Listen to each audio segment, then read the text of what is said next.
Hey, everybody. For those of you who are longtime Girl on Guy listeners, you know that I've been talking about becoming a feature director for a long time, and I am so excited because that day has finally come. I'm going to be directing my very first feature film entitled Axis this summer. And I'm going to do it in the most independent way possible, the same way that I've made this show for years now. I'm going to be kickstarting my movie. So you can check out my Kickstarter page. It's kickstarter.com/axisfilm to learn more about the movie and how you can participate. I'm sure lots of you are already familiar with the Kickstarter platform, but if you're not, it makes perfect sense for the Girl on Guy Army because you can contribute at whatever level you're able in whatever way you want. And there's all kinds of awesome rewards. We're going to be giving away posters and t-shirts and books and trips and all kinds of opportunities for you to be a part of this endeavor. I wanted to make my first movie my own movie, the same way I've always made Girl on Guy. Personal, independent, and utterly defiant of the system. And I want you guys to be a part of it. It's going to be such an incredible experience. I'm going to take you along every step of the way. So go check it out. It's kickstarter.com/axisfilm. There's going to be all kinds of incredible ways to participate and benefit from this experience. And you guys can be a part of making my very first movie. You've been there with Girl on Guy from the start. You guys are awesome. You have been the reason why I keep making this show. And I hope that you'll be the reason why I make my very first film. So visit kickstarter.com/axisfilm and follow me on Twitter, Facebook, and Tumblr for ongoing updates as I put my movie together and shoot it this summer. You guys are my army, your legion. This is Girl on Guy.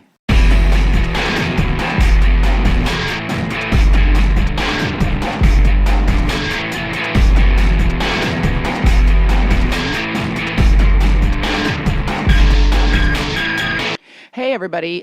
This is episode 214 of Girl on Guy. Welcome to the show. I am talking to you from my lovely and capacious hotel room in New York, where I am here to go to the Superman versus Batman premiere. And if you don't think that my panties are in a damp and emotional wad over this, well, then you are highly mistaken. I cannot wait. I love shit like this. I'm stoked to be here. I hosted the Batman versus Superman panel at Comic-Con last summer, and now I'm at the premiere. Well, I'm not at the premiere. I'm in my room. But in a minute, I'm going to leap up and put on a dress and run out the door and go to the premiere and plots. That's what I'm going to do. I am unabashed. I am unafraid to be emotional. I am unafraid to be enthusiastic. I do not mind. I do not mind nor object. Well, not naivete, but ingenuousness. Why not? Life is short. Why not get stoked about stuff that you love? So that's what's happening in just a few minutes. But before that, I want to let you know that this episode of Girl on Guy is with Jane's Addiction guitarist Dave, and also solo artist and Red Hot Chili Peppers guitarist. Okay, he's just rad on the whole, as a whole, Dave Navarro. And before I get into that conversation, I want to remind you that you can see me in a variety of places, including every Wednesday night on Criminal Minds, every Thursday night on Archer on FX, and starting, I think, in May on the new season of Whose Line Is It Anyway? And of course, every single day on CBS on The Talk. So there are lots of ways to connect with me. Even though Girl on Guy has become a monthly show and has stopped being a weekly show, you still have lots of other opportunities to check me out. So do that, and you can follow me on Facebook and Twitter to find out more about what's going on. This episode of Girl on Guy is brought to you by Audible. And Audible is a long-time an ongoing and enthusiastic supporter of Girl on Guy, and I thank them for their ongoing support. It's great to have a company believe in the podcast as much as I do and as much as you do, so I thank them for that. And when you avail yourself of these offers, you are letting these advertisers know that supporting Girl on Guy is a good choice for their company. You can go to audible.com/girlonguy to get your free 30-day trial of Audible and go get an audiobook of your choosing to listen to and enjoy at your leisure. I read my own audiobook for Self-Inflicted Wounds. That is always an option for you and a great choice. I'm not going to dissuade you from that choice. That's your best choice. But there are lots of other choices on there, including several authors that have appeared on Girl on Guy in the past, such as Dave Eggers and Anthony Bourdain and Taye Diggs and Brad Meltzer. Lots of opportunities, Kelly Carlin, lots of opportunities for you to avail yourself of writers that have appeared on this show by visiting Audible. audible.com/girlonguy to get your free 30-day trial. I always recommend a book, but I'm not going to do that this year. I'm just going to encourage you to go to audible.com/girlonguy and check out what is available to you there, because there's so much awesome stuff on Audible. Whatever writer you love, they probably have a version of their book. I think last month I was talking, or the last time I talked about Audible, I was talking about Neil Gaiman and his books. I've recommended Susan Cain's Quiet before on the show if you want to learn more about introverts and clinical introversion. But there's just so many cool things on there. And it's really, look, the world is your fucking oyster. Do you know what I'm saying? Like, what are you waiting for? Go get on there and get yours. Whatever you want to listen to in your car or on the beach or in the shower, if you have some kind of waterproof apparatus for precisely such an occasion, you can do it. And all you have to do is go to audible.com/girlonguy to get your free 30-day trial, courtesy of Audible, and yours truly. So check it out. They have been a longtime supporter of the show, and they are great, and you are great. And it seems utterly apparent to me that you should come together in Audible book deliciousness. So visit audible.com/girlonguy for your free 30-day trial. Check that out. All right. As mentioned, this episode is with guitarist, musician, filmmaker, and all-around very, very compelling artist, Dave Navarro. He's got a new film out about a really, really traumatic experience that happened to him when he was young. And it's not a secret, but we talk about it in great detail. The film is called Morning Sun, and it is a documentary about the murder of his mother when he was 15. It is an incredibly compelling movie. You can see it now on iTunes, and I'll put links on the website. We talk about the film, and about the experience, about what happened to him, about this terrible, traumatic, awful nightmare of an experience that happened to him when he was a young person, and how he recovered from it, how it affected him, and lots of stuff about his life. But I encourage you to watch the movie, because this is really a companion to that. It doesn't supplant watching that film, which goes into what happened in great depth. And it's a very emotional film and really meaningful. So check that out. It's called Morning Sun. It's available now on a variety of platforms. I watched it on iTunes. But you probably know Dave Navarro as a guitarist, singer-songwriter. He was a founding member of the band Jane's Addiction, which is back together now and touring, and also a former member of the Red Hot Chili Peppers and all kinds of other cool bands, including collaborations with Nine Inch Nails and Marilyn Manson, Guns N' Roses, Janet Jackson, lots of cool stuff. Anyway, this is a great conversation, and he's very forthcoming and present, and it was really, really an honor to sit down with him, and I loved having this conversation, and I know you're going to enjoy it. So here it comes. This is Girl on Guy 214 with musician, guitarist, singer-songwriter, and actor Dave Navarro, coming at you straight out of my hotel room in New York City and right into your face. Rock and roll. Dave Navarro, welcome to my show. Good to see you. I'm really excited to have you here.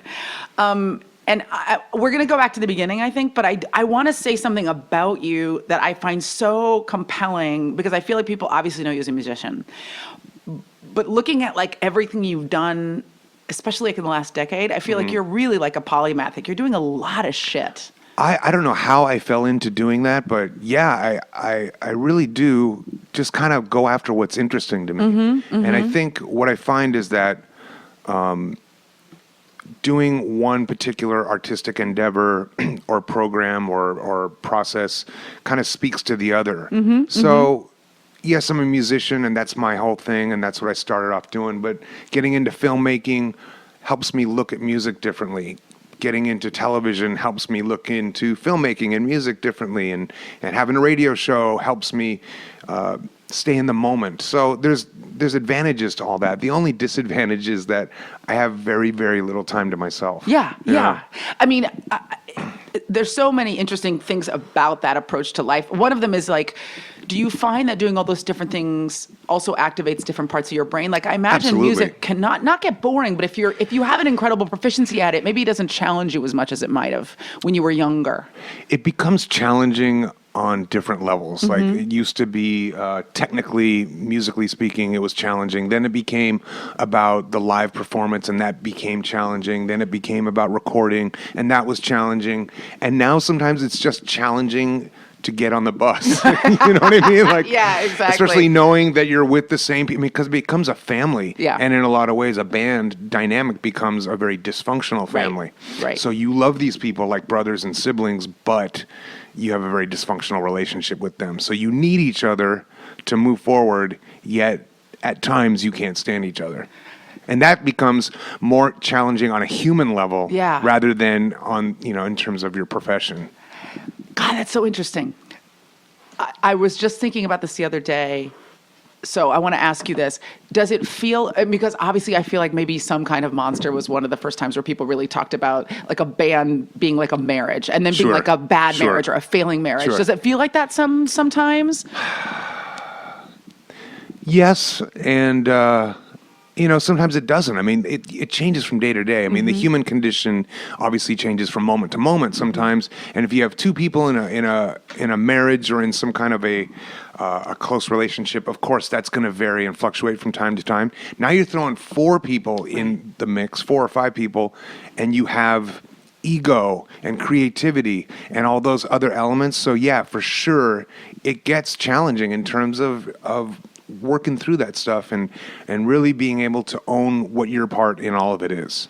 Because I also feel like people expect they tolerate and even expect for bands to fall apart. Like well, we have many times. Right. I mean, we've broken up quite a few times. And gotten back together. I mean, it is a relationship in that way, absolutely. right? I mean, it's been either drugs or it's been,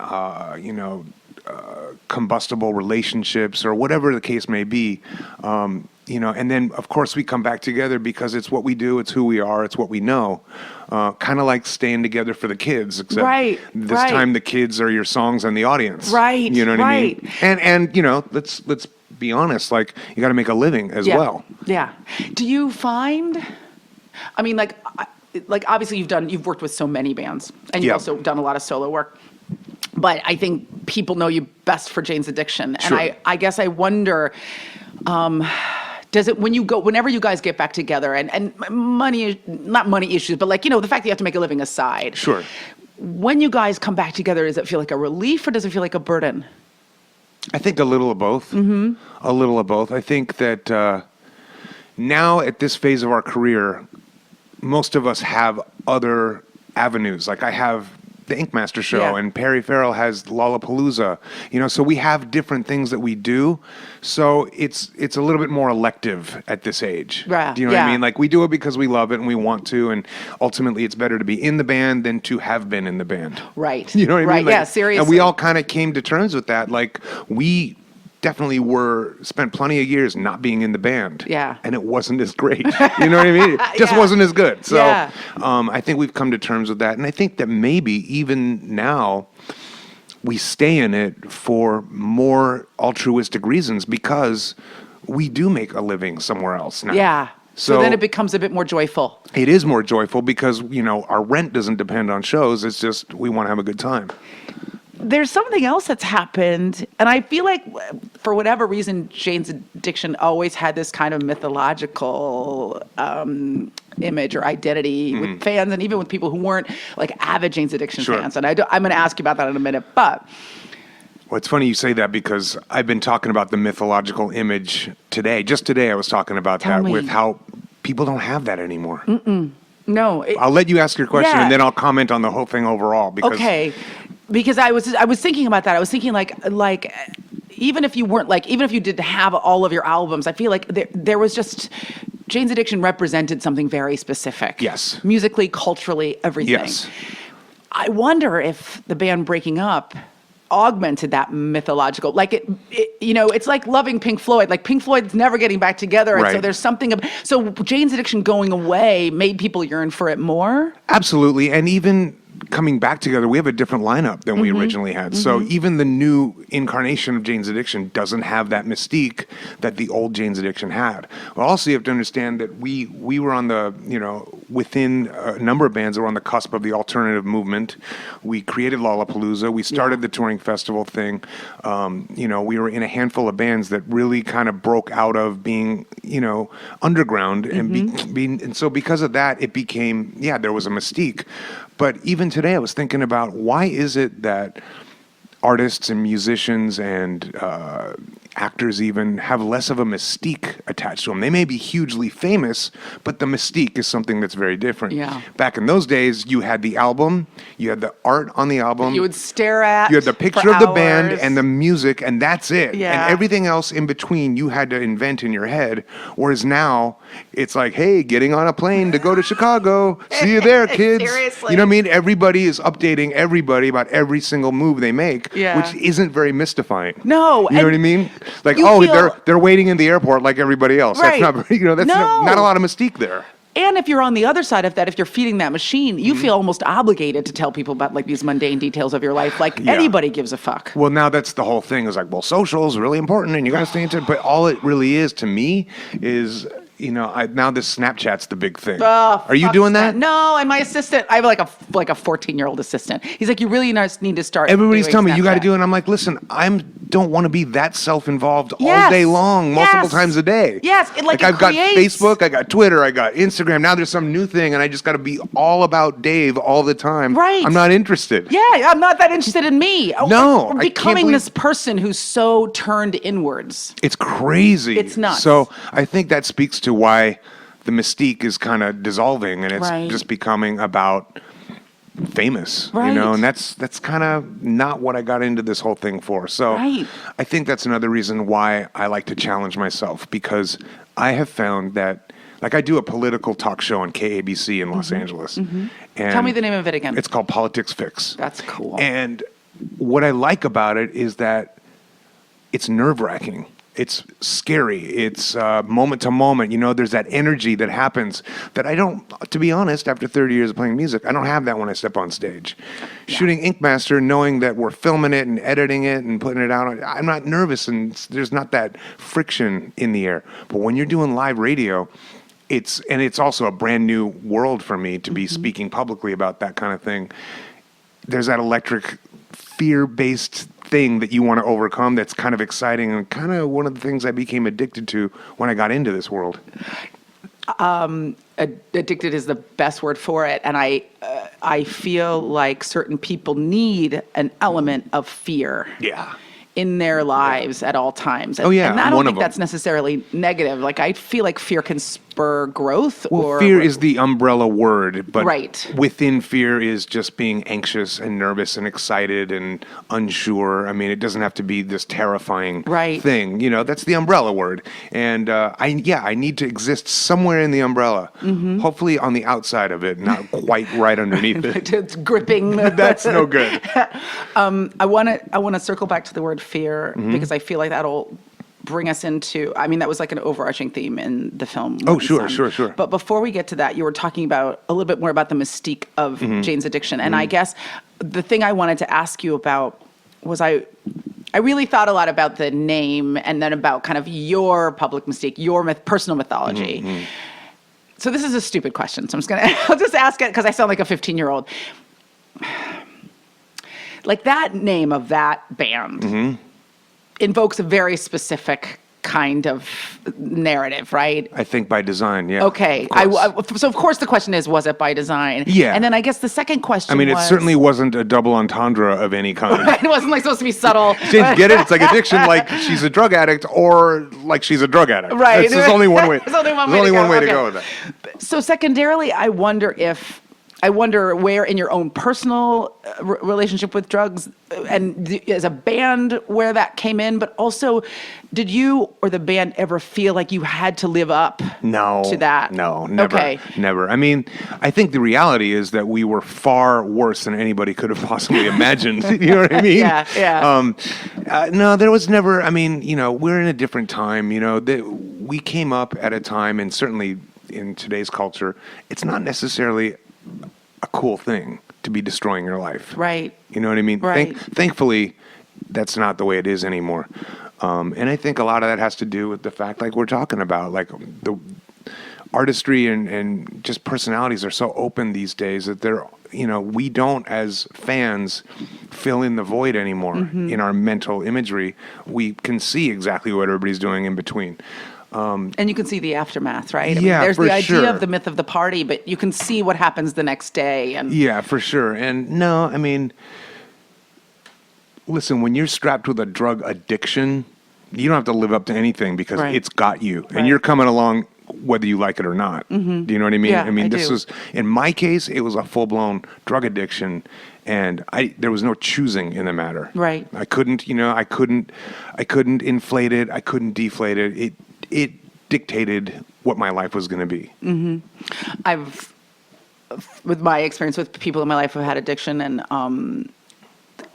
things I've read and things I've studied, I wonder, and even a little bit of what was addressed in Morning Sun, it felt like that became the structure of the day. Like everyone who I know who is working through addiction is like, the structure was about that. It wasn't like I got high in between Full-time the cracks. job. Work Full-time was the job. stuff that stuck in between the cracks of getting high. Work was in between, life was in between, friends were in between. I mean, it's a full-time job. And, it becomes a coping mechanism. But even more so than that, if there's a traumatic experience that you can point to, that experience becomes an excuse. Right. Because I had this tragic event happen when I was a kid, and I became a drug addict. And while I'm a drug addict, I can say, you know what do you expect? This tragic thing happened. Between you and me and whoever's listening, I was well on my way to being a drug addict prior to any tragic event. Right. Not to mention, it would be unfair to the millions of people who suffer trauma that don't become drug addicts out there. Yeah. Tragedy doesn't equal drug addict, but in a lot of cases, it does equal an excuse to get away with pretty much anything you want to do. Right. Framed within the right, in the right way. It's manipulation. Yeah. Yeah, and which is a kind of a big aspect of the addiction paradigm, which is like, how can I make all this work for me and my addiction? No doubt in my mind do I believe that it is a disease, and there is that component to addiction for sure. So I'm not saying that I just use drugs freely and then said, what do you expect? I mean, there was definitely a genetic predisposition there in place. I think that once I had anything I could point to and say, leave me alone, which it worked for many years, leave me alone because what do you expect me to do? I think that may have kind of escalated the using quite a bit. Yeah. Well, let's talk about that. Is that okay if we talk about that traumatic experience? Whatever you want to talk about. Okay, good. So, I was so, this isn't the right word, Dave, but just, I guess, touched by the bravery of your film. And I feel like, like one of the things you said in the film was, I just need to look at this clearly. I need to be in it. I need to stop hiding it, stop burying it. Yes. I think a lot of people would do all of those things, and not just because of trauma or pain or anguish, but even because of, I don't know, shame or a lot of other stuff that you shouldn't be feeling about something like this that happened in your life. But, and I'm going to encourage right now everybody to go watch the film because I feel like it's so emotionally intricate. It is. But I don't think I think this conversation will be a companion to that. So would you like to can we talk about whatever what happened want. to you? So you were a teenager when, and your parents had divorced when you were a kid. Well, I didn't realize you were going to go that personal. Oh, it's too much. No, I'm kidding. Back it up. I'm kidding. Tell me about Ink Master. And your parents were divorced, and your mom was dating a guy who ended up being very violent. Yeah. And he ended up killing your mom and killing her best friend. Yes. And you talked in the movie about it, but I guess the thing that I wanted to ask you about was, how much is what's happened since colored your memory of that time? Do you have a pure memory of what that was like when it was of the crime itself? Of finding out about it? Yeah, it doesn't take a whole lot for that kind of recall to come back. In fact, finding out about that kind of crime, in my case, and I think in a lot of cases, is that what we're dealing with really is trauma.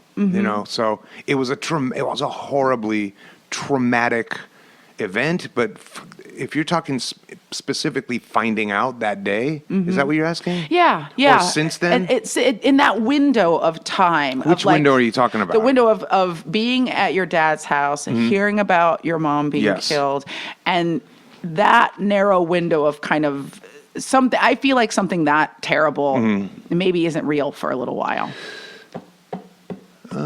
It was pretty real. Yeah, yeah. Like I mean, believe you know, me. yeah. I guess everybody processes it differently. Like kind Well, of. I mean, in that case, it was pretty impossible for that to not feel Yeah, real. I mean, it was this is so my extreme. mother, for starters. It was the place that I lived. It was all my friends changed. It was her boyfriend who did it. I lost my aunt. There was a funeral. I had to move. I mean, Right. I can't tell you the domino effect of things. Multiple traumas happened to Multiple you. traumas. Yeah. So, like, for that to not feel real, like, Right. there's at that point, there's really no like denial. Like, Mm-hmm. I would love to. I think back. I wish denial kicked in a little bit, but there was no room for denial. It's like, fight and get through it. Mm-hmm. I mean, that's or death. I mean, Yeah. those are the only two choices. You're fight. At least it feels that way. But in terms of where it went from there, I mean, the trauma of being a young teenager, and losing my mother in such an incredibly violent way, to finding out about it, to knowing that her killer is still on the loose for years afterwards, and then every tiny piece of my familiarity is totally shot. And now I'm, in a new home. I don't have my friends, like, in Yeah. school. And, like, people who might identify with this, other survivors, like, every little piece of your life is different from that day forward. Right. You go back to school. When you finally go back to school, your friends, they're kind of looking at you and whispering, there's the guy who's, that's the guy whose mom was killed. Like, all the way down the line, there's some little nuance of trauma that seeps into your existence. And so part of the process for me in making this film and telling this story was to put all those things in a narrative. Mm-hmm. We talk about in filmmaking, of course, you want to have a cohesive narrative. But I think, and also in terms of overcoming trauma, you want to have a narrative and put things together in a way that can be looked at and understood, so that they aren't these just really horrific ideas rolling around in your head, carefree, doing what they want to do, hitting you when they want to. Right. You know what I'm saying? Like, Just unmanageable. it's Yeah. highly unmanageable. So when you put it in a narrative like that, it's easier to make sense of, as hard as that is to understand, maybe for someone who hasn't been through it. It takes a while to make linear sense of Yeah. a situation like that. We talked about multiple traumas, but earlier I was talking about fear, and you talked about fear in the film, and I think there was this thing that you actually were able to summarize or break down really beautifully, which is that you have the fear of the actual event, right? Just the kind of natural fear that was generated of such a traumatic thing happening, and also knowing that you were supposed to be home that Sure, night, sure. and it was just by chance, A miracle. that you weren't there. Yeah. But then the fear of knowing this guy was alive, so there was this ongoing concern that he Sure. might show back up. I mean, Sure. obviously you want him to be brought to justice, but I mean, the flip side of that is this guy's running rampant, and he Yeah. could show up here and try Sure, to kill sure. me. And that was a part of your life for a good part of your youth. I think maybe a good 8 years after the murders, he wasn't caught. I mean, he was just on the run. large. At large. Yeah. So we didn't know, is this guy doing everything he can to get as far away from here in some other country, or is he plotting the return to finish everybody off? You don't know. Especially when you deal with somebody who is clearly violent and clearly irrational. Then you can't make sense of what their next move's going to be. Yeah, you can't we couldn't analyze see. him. We sure didn't see that last move coming. Yeah, Do you know what I mean? exactly. So I have exactly. no idea what his next one is, but of course we were on our toes for a long time, and that was, that added to the whole traumatic element of this whole thing.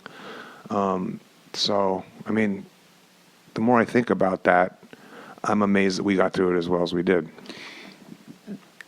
A lot of times when someone is living in a state of fear for whatever reason, they try to run through it or manufacture a way to run through it, right? You talked in the film about not just drugs and alcohol, but that you were cutting, that you were doing other stuff. Sure. And like a way, I'm afraid if something terrible happened to me, so I'm going to do something terrible to myself. Maybe as a way to like. I don't know about that. Is that how it felt to you? Because that sounds like, I mean, there is shame. That seems super self-aware. It's not quite that like that, and there are experiences of shame that we go through. Why didn't I do something? How could I let myself get into a situation like this?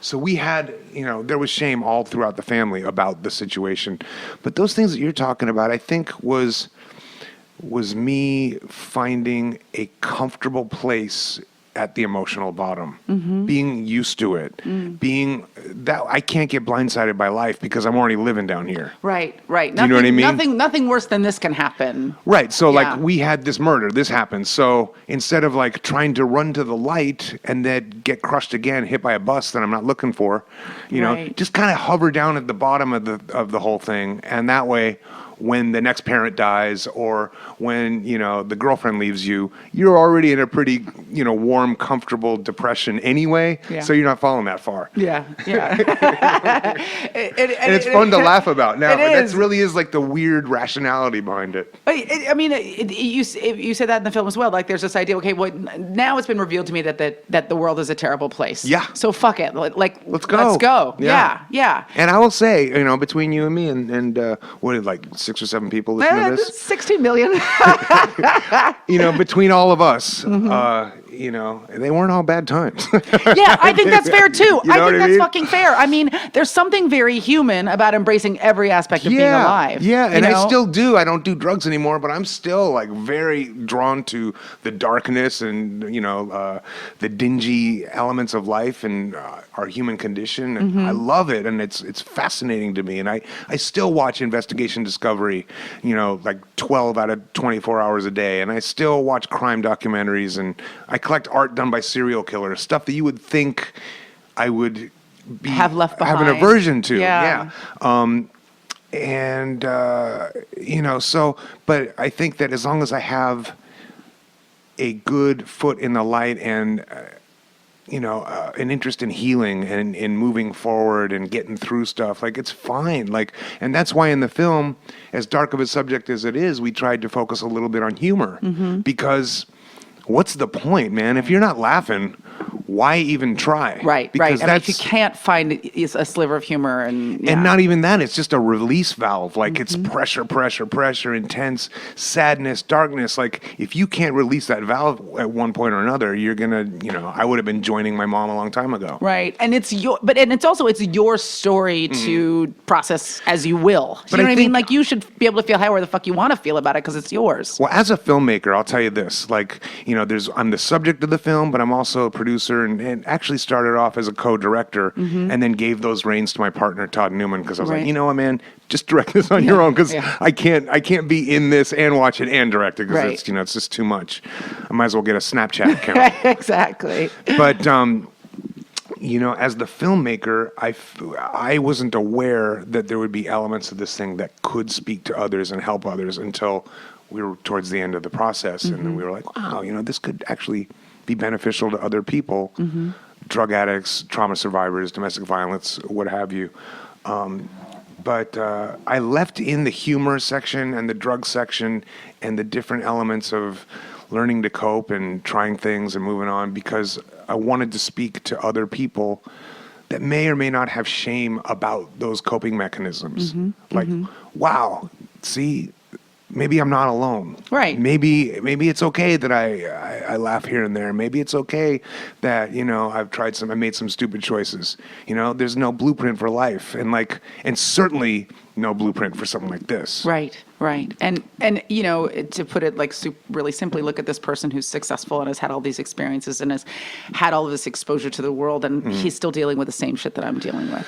Yeah. He's going through the same stuff. But I mean, hopefully to say, it is surmountable. Yeah. It is. Yeah. So I think that's what there's a multitude of messages that I wanted to contain. One is that, yes, you can move on and have a happy life. Two is there's a warning sign within the domestically violent situation that you can look for, take action about. But I didn't want it to be preachy. Right. Right. You know? Well, yeah. I mean, it's personal, and then It's an art film. This is my It's a crime film that's got a message put together in an artistic framework that at least that some people would say is art damaged to a degree. But that's what we wanted it to be. In the movie, you do something very brave. Speaking of fear and bravery, which is that you go and you eventually meet with the man who killed your mother, and you weren't allowed to film it. And I felt like I wanted to know more about that conversation after I watched the film. Of course. Did you keep it out because you didn't want to share it? Legally, in California, if someone is on death row, you can't bring any cameras or recording devices, at least in California. But also, and I understand that that's something that people would want to see. My first answer to people who wanted to see that is, haven't I shown you enough? Number one. You greedy bastard. Jesus.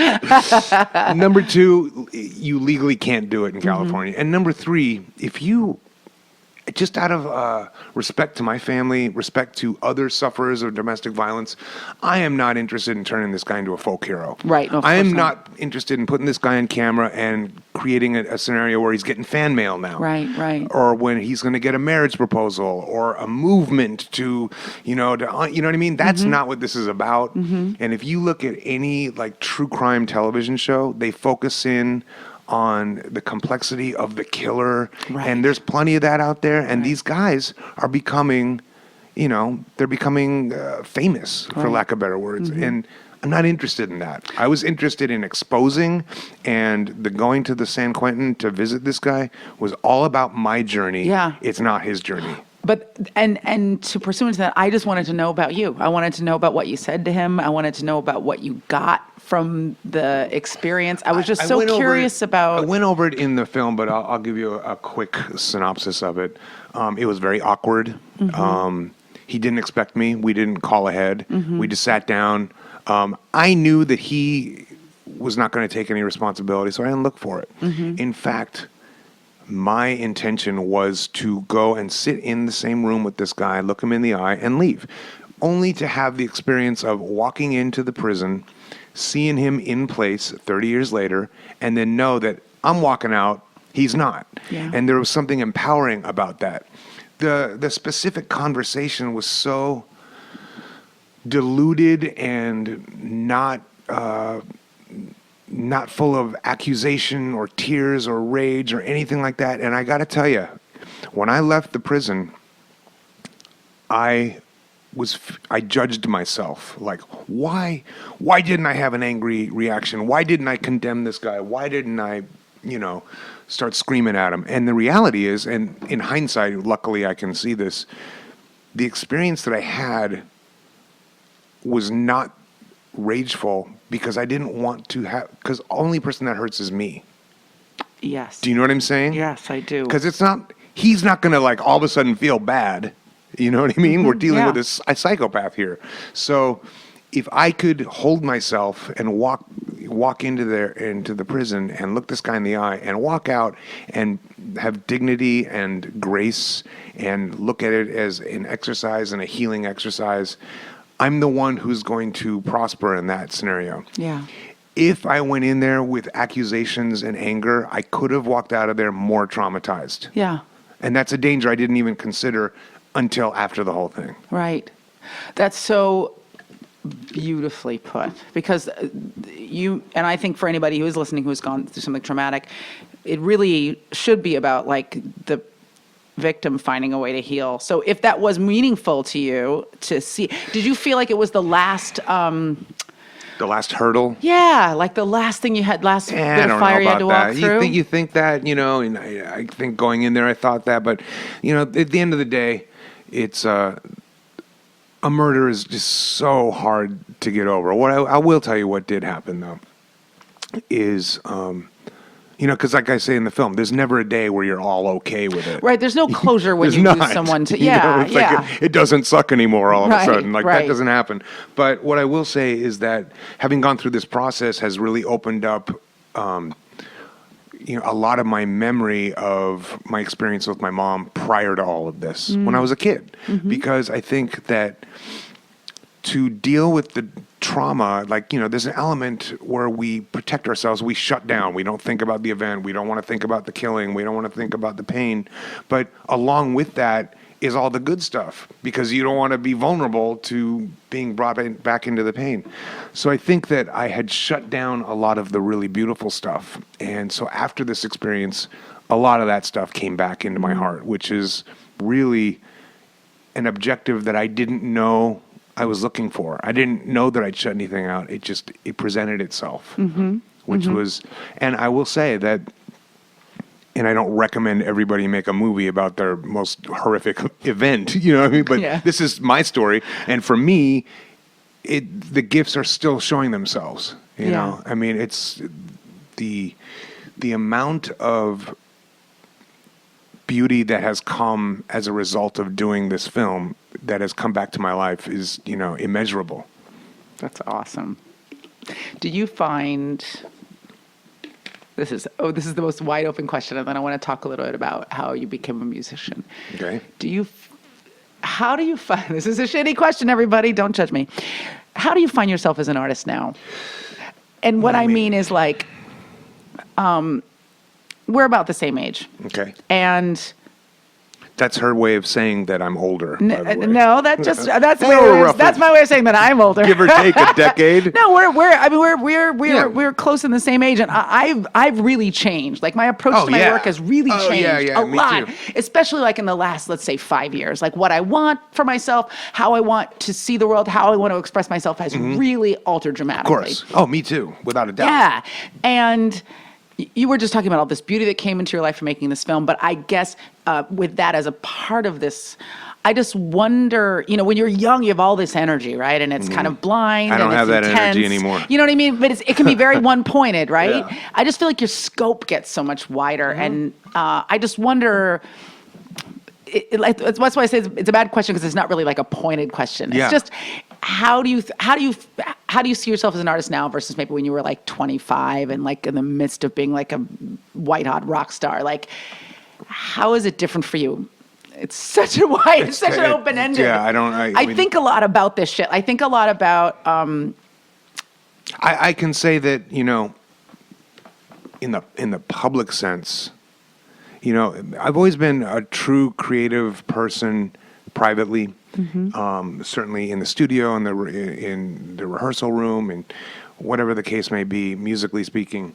But once the song's recorded and the record's out and like you let go of that, like it's all about the heart, everything else becomes about the perception. Right. So I think when I was a lot younger, the perception was more important to me than it is now. How does this look to people? How am I coming across to people? Now, I mean, I still care, of course. We all do. Yeah. But I mean, like, it's not the number one end all be all thing. Whereas back in those days it was. And I think that also for me, I've just got my hands in so many different areas that I think that what's exciting for me is to remain, and this sounds cornier than your question, I like to remain teachable in all my areas. Yeah. You know what I mean? Yeah. So just to know that, I haven't, quote unquote, arrived anywhere. Right. Because I've been looking for that finish line for 20 years. Right. And I do think when you're 25, you think you figured everything out. Oh, yeah. And it's literally like you start to age backwards in terms of your sense of how competent you are. And I just mean like, oh God, there's still so much shit to do and learn. Well, yes, I agree. And part of me is like that. And the other part of me just wants to stop doing anything and just watch TV all day long and never do anything ever again. You know what I mean? Like, there is a part of me that looks for that never-ending finish line of life. Right. Where I've made enough money, I have the right relationship, I don't have to fill my car with gas, I don't have to, like, whatever the daily hurdles that we go over until we die. I just want at some point for it to be finished. Right. And then I can just coast for the rest of my life. But that's never going to happen. No, never going to happen. And never going to happen just as an observer, because looking at you, you have a complex mind and you need to do a lot of shit. I mean, I think you can want to be a simpler person. You have no idea how many like daydreams I have about moving to Cape Cod and having a home with a lighthouse. That's and just adorable. A lighthouse, right? Doesn't that sound awesome? Super cute. And then just like, just existing and being, I would go out of my fucking mind. You'd lose it. I would lose it. I can't sit still for 45 minutes. Today, I was like, I got in before you came, and I was like, I'm going to do some research. I'm going to think about what I want to talk about with Dave, and then I'm going to read a magazine. And then I read a magazine for like 6 minutes. I was like, who the fuck reads magazines? No. I'm like wasting Unless time. it's a story about you, who cares? Indeed. I just looked at my Snapchat feed. Knowing the Dave Navarro mythology, I think people would feel like the two things were forged together, right? Like you became a rock star and then you started doing drugs, but you were a musician from a very young age. Yeah. What was the moment that catalyzed that for you? Like, what was the moment where you decided that you wanted to be a musician? There really, honestly, was no moment. I think that, when I was very, very young, maybe 6 years old, I took piano lessons. And maybe around 7 or 8, I decided to quit piano. I told my parents, I'm not going to play piano anymore. I'm going to play guitar. And I think as long as I had some after-school activity, they were cool with it. Right. Yeah, whatever. Right. As long as you're busy after school. Right. Yeah, play Right. away. Have fun, kid. I don't know if they would have been as happy if I chose the drums. Right. And then from that day on, I'm a guitar player. That's it. And there was really just no option. I had no backup plan. In fact, the word rock star gets thrown around pretty loosely these days. And when I was younger and I was influenced by Jimi Hendrix and the Stones and the Beatles and Pink Floyd and Led Zeppelin, they're my favorites. And again, this is before internet, before really MTV, anything like that. I just loved music. I didn't understand at that age that there were quote unquote perks. I didn't understand that girls like musicians. I didn't understand that they're rich. I didn't understand that they're famous. I didn't understand any of those things that like now people chase after whatever goal it is to achieve those things. I got into it not knowing that those things were available because I was like 9. Right. You know what I mean? Yeah. It was meaningless to you at that Yeah, I age. didn't even like girls And at it's that not point. I didn't even think I now liked them then. You know what I mean? It's like- Seriously. Like, ew. but and so that's when I got into it. And then at a certain age, my dad, I think this was after my mom's death, my dad asked me, what I wanted to do. And I said, this is it. I'm doing it. And he just kind of accepted that. And I don't know how it happened, but I didn't have an option, and it never really occurred to me to worry that it wouldn't happen. Right. Right. Yeah. I mean, it's exciting to know, even if it's just intuitive, like, this is who I am at an age that young, because that's rare. Yeah. And I think that I understand, like I'd be doing this the way I'm doing it now, or I'd be doing it at home alone. Like, right. Whether there's an audience or not, I would have been creating and playing music. And I think and that's a lot of upcoming artists ask me for advice. And I always tell them the same thing. Make sure that you love this, because it's a lot of work and it is very, very rare that you're going to make it to anywhere you want to go. That's why my theory is one of the reasons why there's so many musicians and actors and artists that become drug addicts is because first of all, we're all extroverted because we need attention. Yeah. Right? And we all think a certain level of success is going to fix us and fix that insecurity. And then a lot of us get that level of success and realize, holy shit, it's not fixing anything. I still feel like an empty, insecure, and that's why we turn to drugs. Yeah, exactly. You know what I mean? Like, now what? I'm already here. Like, I'm supposed to feel better. The hole is still there. What the happens? hole is still here. I Yeah. really think that there's an element of that to, a lot of people anyway, not everybody, but it's certainly if you look at some of the artists that have passed, I lost Scott Weiland recently, a good friend of mine, who was an exceptional talent. So many friends. I was thinking about that. I was thinking about also the fact that, so this is the thing when I was talking about how you see yourself as an artist now. Oh, I probably didn't answer it at all. No. Everything you said was brilliant. It was about like a creation and destruction, right? Like, and not to make it about me, but I want to tell you what I was thinking about, so it'll help kind of frame how I was thinking about you. Okay. Because I had like a very really, like comparatively anyway to you, like a pretty straight-laced run, like Sure. from, when I was younger to now. I was a fan of yours since the dating show. Was it Fifth Wheel?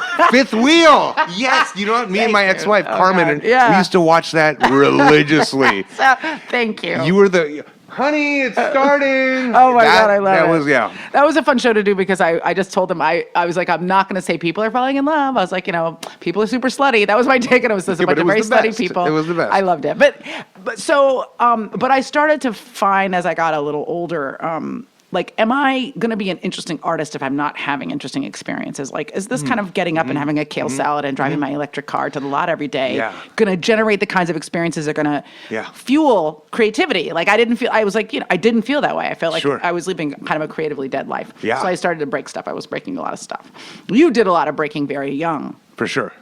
And then putting things back together in a different way, in different shapes.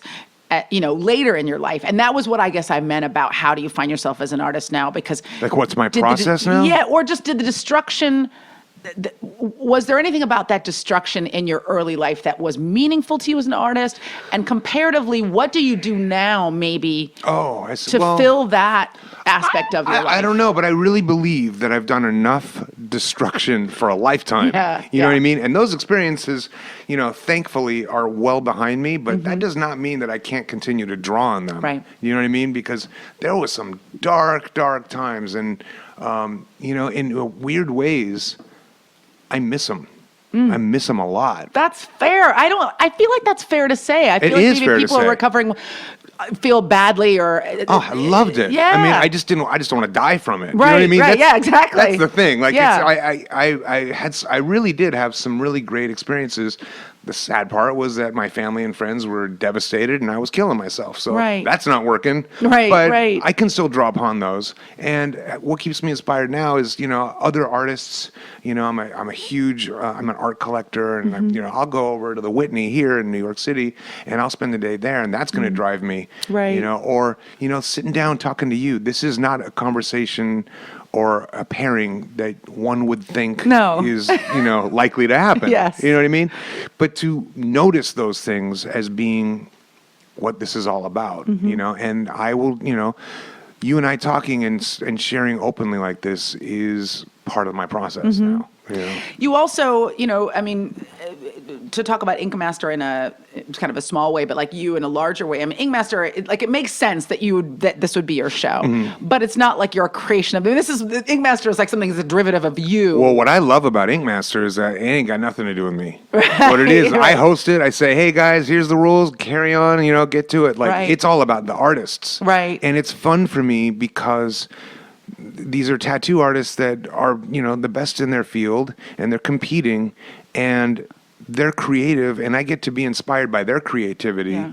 And it really has nothing to do with mine. Yeah. And I don't really have to be creative. I get to be a fan, so that's a lot of fun for me. Can I get you to explain something to me about the nature of like an inked person? Like everybody in my family has tattoos but me. Yeah. Because I'm a pussy. Yeah. I'm literally, my mother is no, actually now you're just kind of swimming against the stream. You're the Am I the outlier now? Yeah, you my are. My mother and my sister both have full sleeves. Really? And my sister's whole back, my sister's got one full sleeve, one half sleeve, her whole back. My mom, full sleeve, a full like Yakuza style, full color sleeve. Wow, that's crazy. Out of control. Okay. I'm the only person in my family with no like tattoos. But I always wonder about someone who like commits their entire body to ink. What is... Are you trying to find out why I would do something like that? Yeah, like what drives it? Like what drives the part where you say, okay, it's not one tattoo or one sleeve, but I really am going to dedicate almost every exposed part of my body to, and you have all, and you're ornamented in lots of ways. Your piercings, and you have this cool thing under your skin in your ear that that's an implant, right? And the two artists that were in your film had some stuff in their arms, like implants of their arms, which I think is a relatively, like at least in modern times, kind of a relatively new. Yeah, well, thing. body modification people are going to keep pushing the boundaries. The more people like your mom who get tattooed, the weirder stuff you're going to see. Yeah, my mom is 70, by the way. Yeah, you know what I I mean? She's just getting her sleep finished Yeah, now. so like, I mean, that's cool, but so what are you trying to understand the mentality Yeah, I guess of yeah, like somebody what, that like would- what, yeah, what drives it? You're really trying to find out And I'm what's not wrong like with your me. aunt. No, Yeah, I'm not. Oh, it's okay. So You're many people judging me. close That's to me, okay. yeah, are super judgmental. Why are you? You're never going to be buried in a Jewish cemetery. It's because I have so many people close to me do it. I understand it from an artistic perspective. But when someone goes full length, I'm just always Yeah, like, I mean, what's I'm the relatively desire fully behind it? covered. Well, for me, it's just been a culmination of 30 years of getting tattooed. Like, Mm-hmm. I didn't aim to do this, and I think it's just people either fall in love with it's a culture. Yeah. There's a culture to it, so people either fall in love with it or they don't. And I happen to have fallen in love with it. My first tattoo, I was 17 years old. It was, I believe, in the 80s. So there was no Instagram to see who's a good artist. Right, right. You just went to your local walk in. dude, Yeah, I right? was like Yeah. 17. I'd like a tattoo, sir. And it was scary. Hula lady, It or was scary. I'm telling you, like you would think at that age, I thought it's drug dealers and Hell's Angels and Yeah. convicts. Yeah, seriously. Criminals. Yeah. And then here comes this little twerp, 17 years old in Hollywood.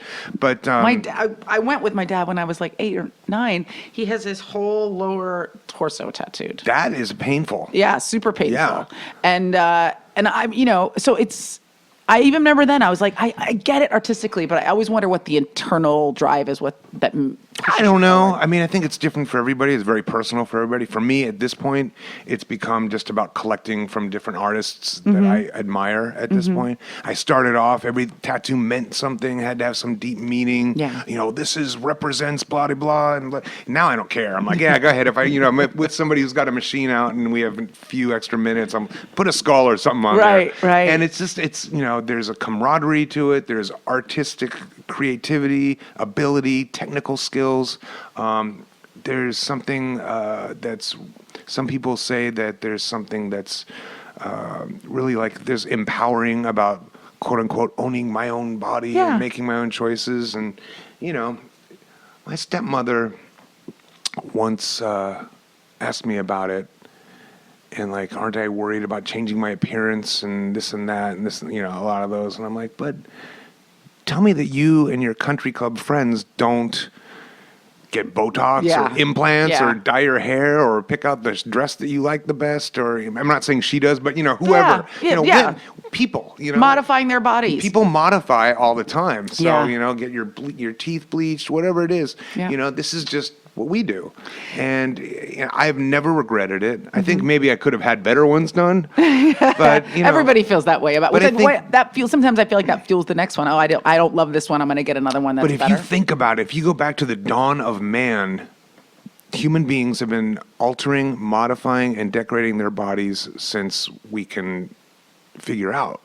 Since cave dwelling days, they and even today in tribes. So I don't know. I think there's something for me that's it's fun, it's empowering, it's all those different things. But at the onset, I wasn't like, okay, I'm going to do my whole body. Right. And if the 17-year-old me could see the 48-year-old me, it would. The guy I am now would scare the 17-year-old. You know what I mean? Yeah, totally. It made me also think of the fact that you had this incredibly traumatic thing happen at a young age, and that was there ever subconsciously or consciously in your mind, life is short. I really have to put both feet in every fucking thing all the time. Absolutely. Life is short. I'm going to do everything I want to do when I want to do it. Now there's a caveat to that, which is, unless it's going to hurt me or others. Right. But apart, I didn't have that back then.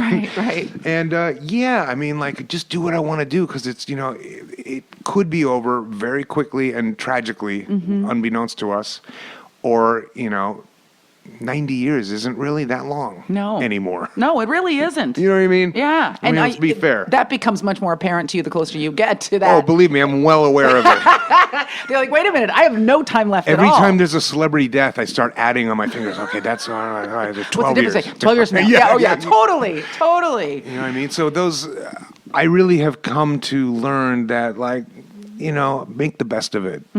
That's really what I try and do. And I try and do things that are would otherwise be scary for me, or like we talked about in the film, or like I said, doing the radio show. It's Right. like it's scary, so it's fun. you Yeah. know?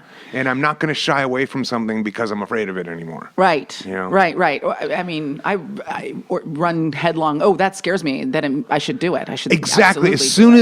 as there was a show called Sons of Anarchy. Yeah. Oh, yeah. And I'm not an actor. And Kurt, what's the guy's name? Oh God, what's Kurt's last name? Shit.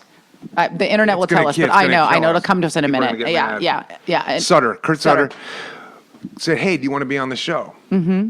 And my first instinct was like, "Oh my God, I can't do it." And then I was like, "Fuck." Yeah. I had that thought of fear. Now I have to do go. it. Have to I do have it. to. Yeah. Such a great Because show. I would rather fail than live with the shame of running. Yes. Wouldn't you? You know Yes. what I mean? And I can see, and I said this, I can see myself on my deathbed, and the last thing I want is my. Why didn't I do Sons of Anarchy? What? Why? That's what I'd be thinking. You fucking pussy. Why didn't you do it? You know what I mean? Like I would much rather be like, why try that? And I Yeah. sucked. Than to be like, oh, I should have gone for it. Because what's the point? You're not going to get to go back and do any of this again. That's right. And I think that we were talking about this, like going to see my mom's killer in the prison, was one of those walking through fear exercises where it's like, well, I've pretty much already done the most uncomfortable, awkward, scary thing I can do. So stepping out in front of a festival audience in England isn't really that big a deal. Yeah. Or walking on a set where I can do 15 takes if I want to isn't Right. that scary. Or sitting down with Aisha isn't scary, although, I was a little nervous coming in. Were to be honest. you? Yeah, a little bit. Oh, come on. Of course. Well, I was a little nervous to meet you as well, so there you go. Or to sit down with you anyway, to talk with you this way. That fearlessness, too, it translates into everything where you embrace something terrifying to you, even if it's on a small scale. It dampens that fear everywhere. Because the worst things happen. I've done the scariest thing I could possibly do. But my brain can figure out a way to make it still scary. Yeah, well, that was just you and him in jail. This isn't in front of millions of people. Right, They're going to judge you. Oh, fucking. Can I ask you like another really silly question? But I feel Sure. like it will be meaningful to people that are listening. Yeah. It sounds like a meeting question. Like a what question? Like a meeting question. Like meeting. it's not a rock bottom question. If you were a guy or a woman, and I'm speaking about people that I know, people that I don't know, people that I've related to. If you're just a person who has like a family and a job, and you have a drinking problem or you have a drug problem, it's hard for you, I think, to like keep your addiction going because there's so many factors that will constrain you. You've got to get your kids to school. You've got to put food on the You'd table. be surprised. Yeah, and people can do it for a very long time. Oh, yeah, and then they fall apart. And Yeah. then hopefully they fall apart. And hopefully, and then that You know what I triggers a mean? change, Yeah. right? But if you're in a band, I imagine you've got a much longer runway before you hit a spot where you're like, this is unmanageable for me, because people are constantly going Well, to Yeah. make your life easy enough so that you can just get on stage, get to the show, God, get to the studio. Is that not true? I wish it were. Okay. Because I'd be still getting high. Well, tell me about what that was like, and specifically when you came to a realization like you couldn't do it anymore. Well, put it this way. Like, for me, it wasn't anybody getting me to the studio or getting me to the show. Like, all that stuff, you know. The But scene he- from The Wall that I just... Well, I mean, I know that scene is very accurate. But, okay, for me, it was that I had money. Yeah. I had a home. I had a career. I had a car. Everything was paid for. I had food in the fridge. Like, what are you going to say? Right. You're killing yeah. You're ruining your Pull life. your shit together. Hey, Yeah. you're ruining your life. Like, Right. really? Take a look at it because it looks better than yours. Yeah, you know what I exactly. mean? So yeah, that was. So, but that's the fast track to death, right? Right, There. You know what I right. mean? That's why I say hopefully everything will fall apart because I lost a lot of friends as a result of that at that time. I've gotten them back since, but at that time it was like, well, we can't help you. You're on your own. Good Right. luck. We can't help you. You won't accept our help. And I can't watch you But do there's this something to be said yourself. for that because I really think that a lot of people do need to bottom out on their own and find their own place of where they go, you know what, this isn't working. If I had to flash back and tell you when I had that moment, I wouldn't be able to. I don't know what that was. Mm-hmm.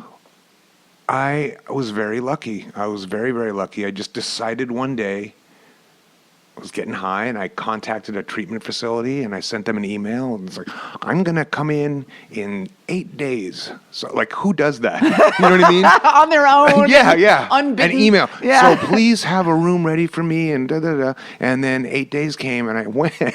And you actually went. Yeah. Yeah, Because it people was- threaten to do it all the time. I'm going to do it in a week. I'm going to do it on Monday. And, so I really feel like there was some divine divine intervention there for me. But, I think it had to just get once it gets painful enough, Yeah. we do something about it. Yeah. Because sometimes losing everything isn't enough. Right. Right. Because drug addicts and alcoholics, we can put up with losing quite a bit. We're feel really good. At we're some point. pretty okay with it. Yeah. All right, honey, take care. You take the kids. I'll see them on the weekends. Right. And now I can drink on my own without I'll get the apartment. Yeah. Xbox and a 6-pack. I'm ready to go. Right. Take care. Right. So, we lose a lot of things. That's, the threat of loss isn't what gets us clean. It's the way we feel. And sooner or later, there's no chemical or drink in the world that's going to make you feel better anymore. And it stops working. Right. And if we don't die before we get to that point, we have hope.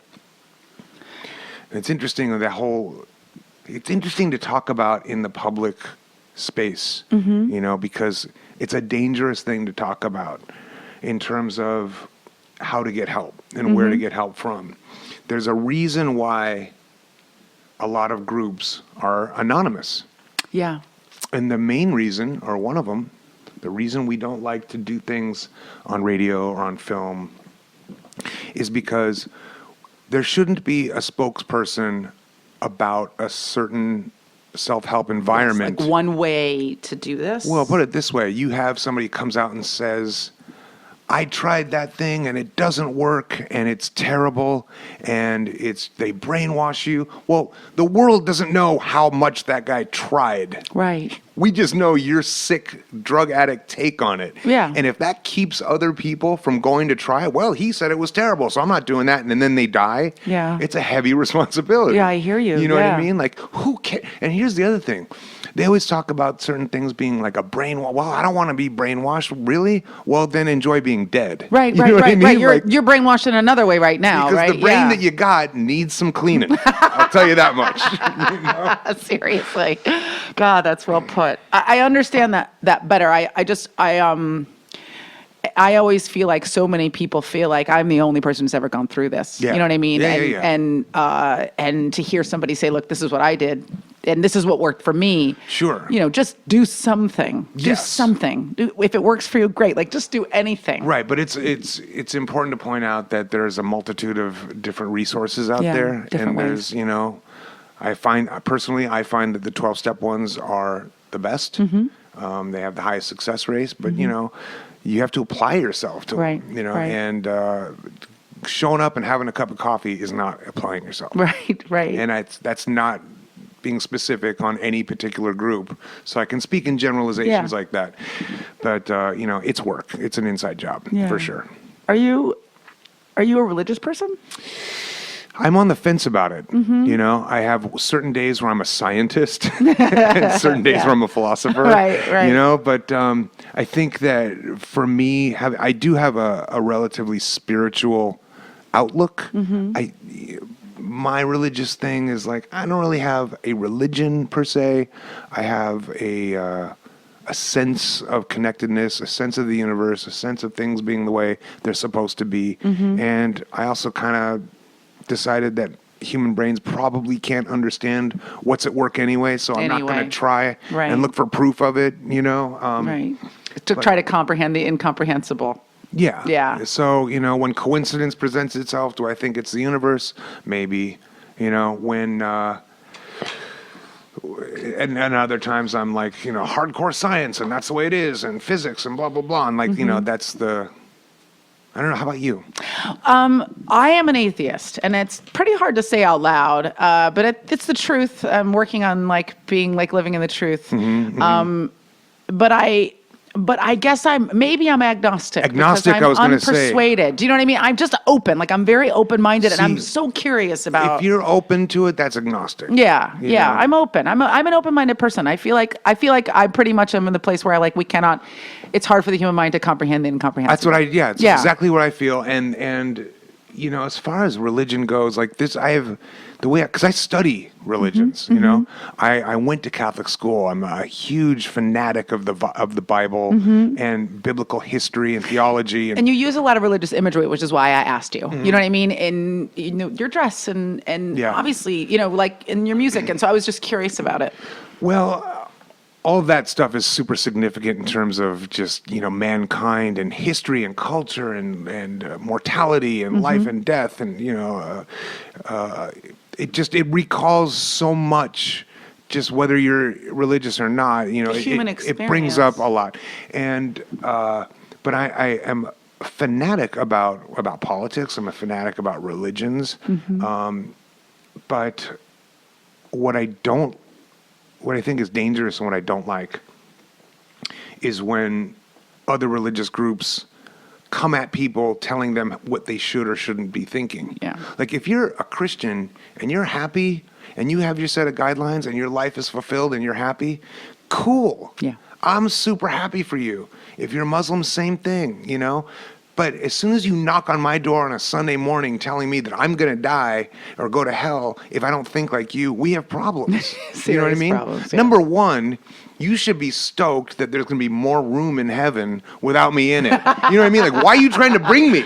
Exactly. You know what I mean? This afterlife. Like, I thought I'm the Worry undesirable. about yourself, Yeah, you know what I right? mean? But if I'm undesirable, why are you trying to convince me to come with you into foreverness? Yeah, exactly. So I always bring that up to them. That's They're like, funny. oh, okay. But, so I feel like that's dangerous when we start, I'm more about attraction, not promotion. Yeah. So if I'm living my life the way I am and someone is drawn to it and says, hey, man, how are you doing that?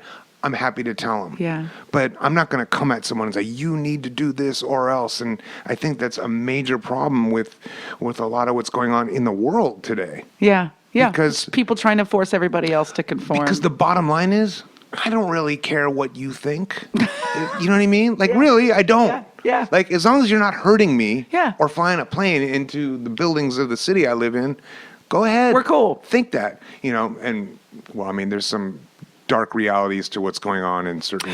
Yeah, I mean, but that philosophy applied on a more minute scale is the same thing, which is like think what you think, just don't hurt people with it. Right. So Right? philosophically, that makes sense. But then if it comes to like female castration, Yeah, I got a problem with it. Stoning You know what I mean? you're stoning your 13-year-old daughter because some Yes. creep in the neighborhood looked at her weird. Yes, yes. You know what I mean? Like, come on. Like it's her fault. Like it's her fault. Yeah, yes. That's the stuff that just drives me crazy, and I just shit. don't understand why.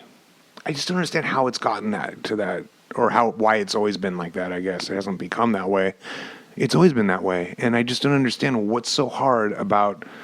You think that thing, I think this thing. It's cool. I mean, we're in the middle of this election cycle right now. It's the most polarizing election cycle we've ever had, the craziest, and the level of anger. It's insane.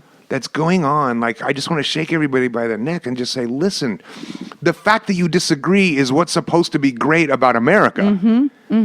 Yeah. Is that we're free to think these things. And have a dialogue. Yes. Not a screaming match that ends in me trying to beat you up. And that's why I think that a lot of these candidates are losing, they're losing me because they're missing all these opportunities. It's a disappointing field for sure. Oh, it's terrible. Yeah, It's I mean, but terrible. also when the front runner can barely form a sentence, it's alarming. And so there are two questions for you. One, I want to know how and why you got into politics. Like, what made you? I know you're saying it was because you were afraid of it, but like, how did it come? politics? Or they're just not politics, but like hosting the show I see what and you're saying. kind of diving into it in such an active Well, I'm saying that way. fear is what makes it exciting. Yeah, but- yeah. I'm not afraid of it, but like, okay, this is Well- something that's new for me, or maybe not an area in which I've had. Yeah, well, here's the thing: is I'm just I'm super invested in it. I don't speak from a position, from the right or the left. Right. I don't take a position publicly because I feel that's irresponsible.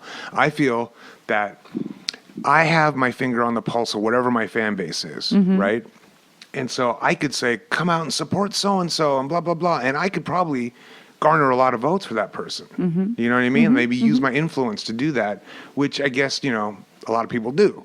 However, my fan base doesn't know my personal lifestyle. They don't know my tax bracket. They don't know what my secret interests are. So I'm just going to go speak, hey, everybody, come do this thing that I want. Right, right, That's right. just not fair. Everybody Yeah. should be informed and making up their own minds.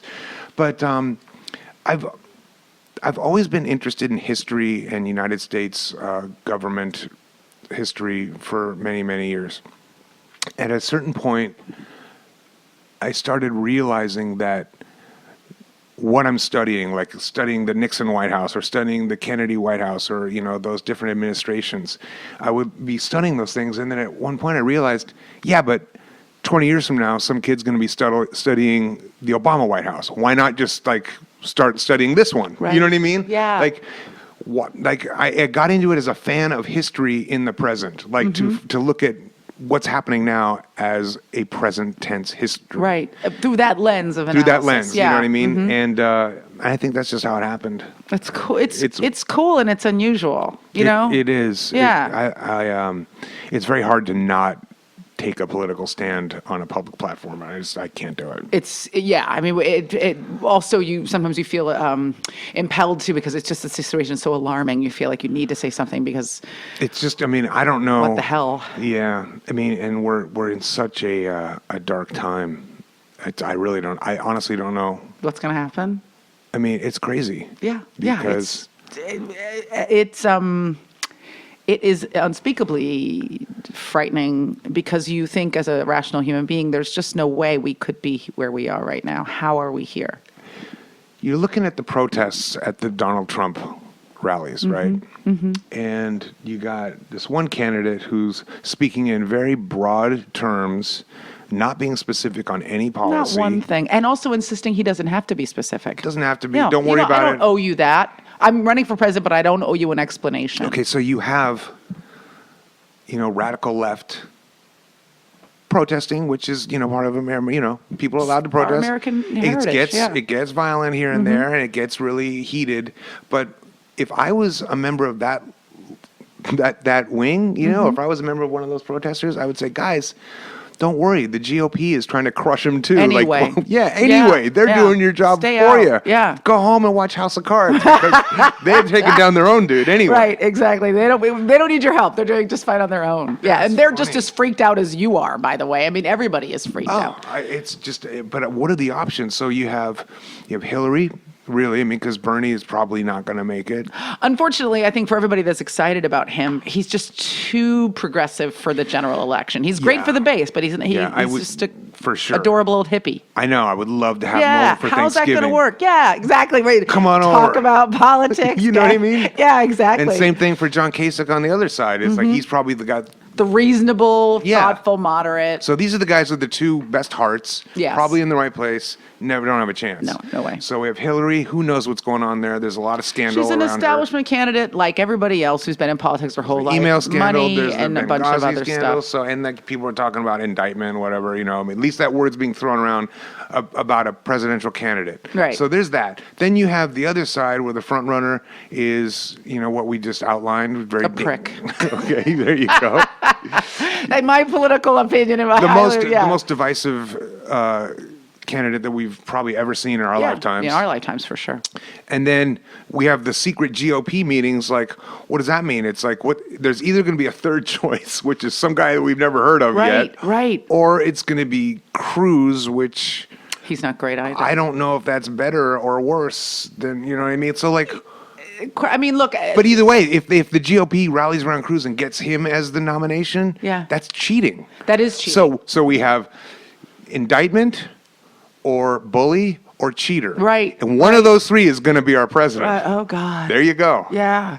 It's interesting because on that side, right, like you said, it's cheating to kind of circumvent their own nomination process. At the same time, it's like all of the gates at the prison were thrown open and the inmates got to vote on who was going to, you know what I mean? You look around, you're like, no, and then that's actually anti-democratic to say, wait a minute, these crazy people came in and took over the party and they don't get to choose. That's what I'm saying. Yeah. That's why it's so difficult to comprehend and to make peace with, because the people, right? It is we the people. Yeah. They've chosen, or they are choosing who they want their front runner to be. Yeah. That's the way it's supposed to be. Now, whether you and I like that or not, right, isn't, that's the not majority up to of us, the is it? people. Yeah. However, the GOP is saying, and you and I are probably not going to fight them on this. This one time, right, you can go against the democratic process. Right. But what they're doing is saying, the choice is in the hands of the people.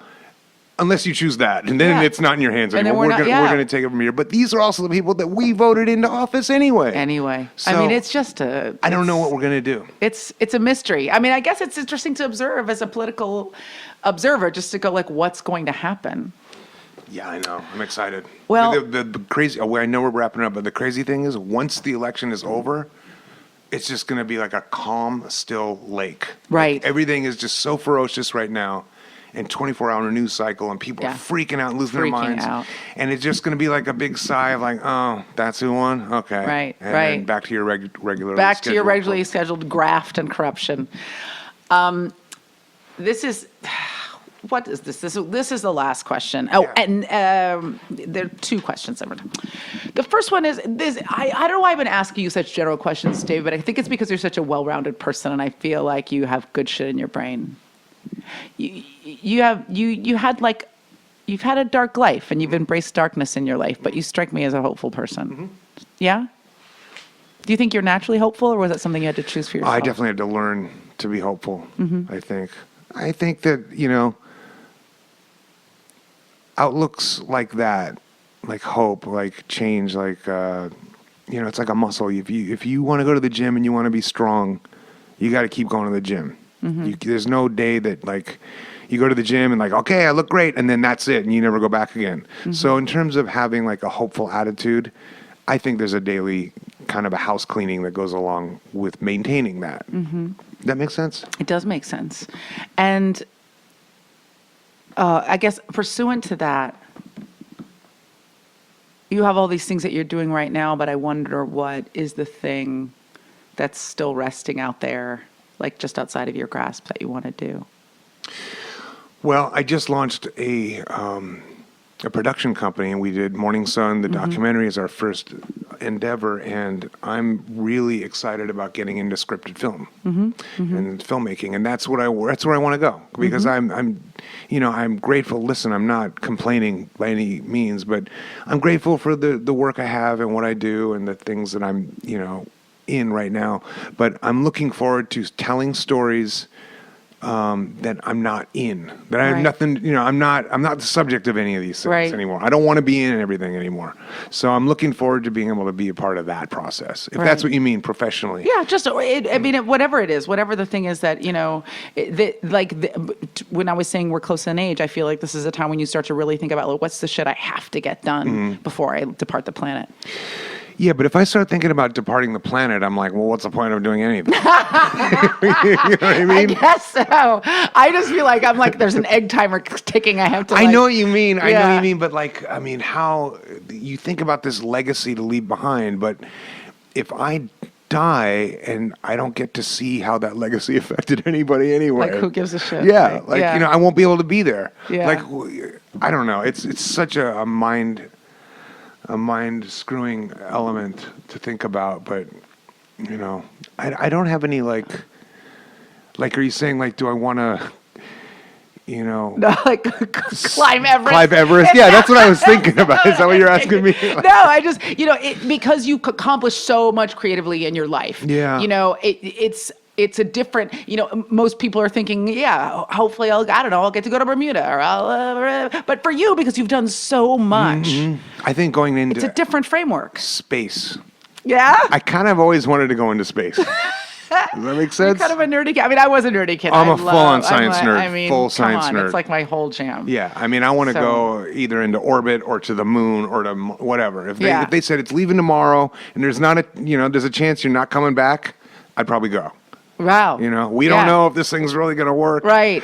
But, you can get on this thing now. And, I don't know. I've always, to me, that's like the next level. Because Yeah. to me, there's an element when it comes to space and space travel and just, just our solar system, let alone the universe, there's something that puts you into the palm of whatever spiritual divinity there is. To me, as far as being in this body, that's as close to being in the great, the larger part of what's next? I don't know how to put it. Yeah, but I you do. know what I'm saying? Just having a sense of touching something that is more expansive than More expansive. this And then plane. also being aware to look back down on the earth and see just how insignificant every single one of my problems are Yeah. from that vantage point. Yeah, Yeah, I see it. Thank you so much for Yeah, talking thanks to for having me. I loved it. Yay. That was Dave Navarro. We didn't do a self-inflicted wound, but I feel like that was laced all the way through our conversation. Multiple self-inflicted wounds of varying types, and I think you can see more of those in action if you watch his film Morning Sun. And there hasn't been an apologia for a while, other than I'm going to bounce the hell out of this outro, because I am getting ready to go to a premiere. So don't forget to check out my Kickstarter page for my new feature, Access, by going to kickstarter.com/accessfilm. That's kickstarter.com/AXISFILM to find out more about my film and how you can participate. This is going to be an incredible experience, and I want to take you guys with me every step of the way.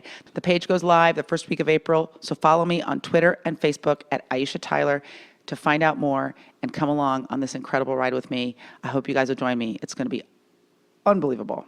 You guys are great. You are my army. You are Legion. Come follow me, friend me online. Come send me a letter. Come say hello. It's never too early for the all listener question show. So do that now and find me online and say hello and tweet me, Facebook me. You know how I get down. You guys are the greatest. You are my army. You are Legion. Can't wait to talk to you on the next one. Late. Girl on Guy is a production of Hot Machine, blowing shit up since 2009.